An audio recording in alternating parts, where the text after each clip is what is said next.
I don't know how this will turn out on screen, but I'm going to give it a go.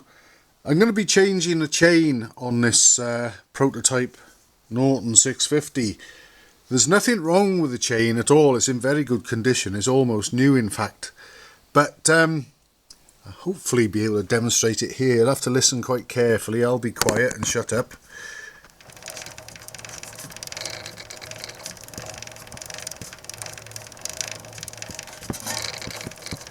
Hear that occasional noise?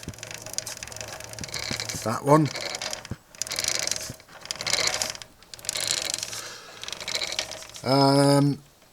If I go round to the other side of the bike and we look through the wheel at the chain, again, I don't know, I doubt whether the camera will pick it up really, but there are rivet heads on the chain there.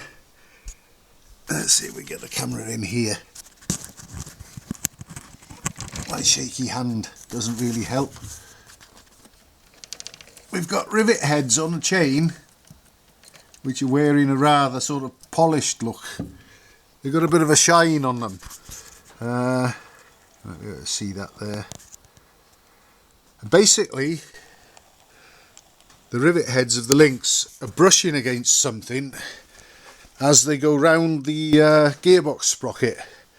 They're brushing against, I think, that sort of inner face of the tunnel there. I'll just get my head torch a moment and shine some light in.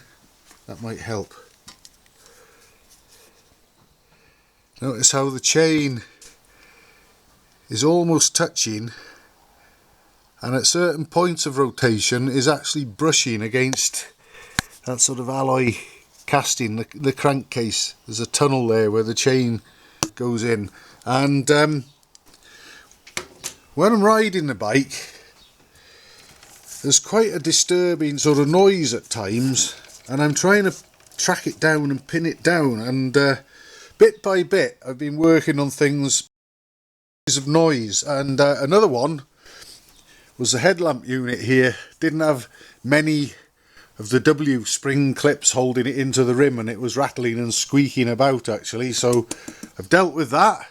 But I know that there's this noise coming from the chain as well, and what I've found, what I've discovered, I measured up a genuine Reynolds type chain, which of course would fit here because the rollers are the same width and pitch and everything and diameter. But a lot of replacement chains that will fit where an original Reynolds would have got thicker link plates and longer link pins which stick out further, and I measured the width, the overall width of this chain across the heads of the rivets, and it was between 1.5 millimeters and 2 millimeters wider overall than an equivalent Reynolds. So I've ordered a Reynolds chain, and hopefully that'll give a little bit more clearance where it passes through the tunnel. And also there's a bolt there which the chain can quite easily touch and brush against as well, and there's a clank as it touches the chain guard too actually. So I'm hoping the replacement chain will quieten things down in that department, and then obviously I'll take the machine out for a ride again and see if it is quieter when you're on board, because there's a funny noise, and it doesn't seem to be connected to the engine.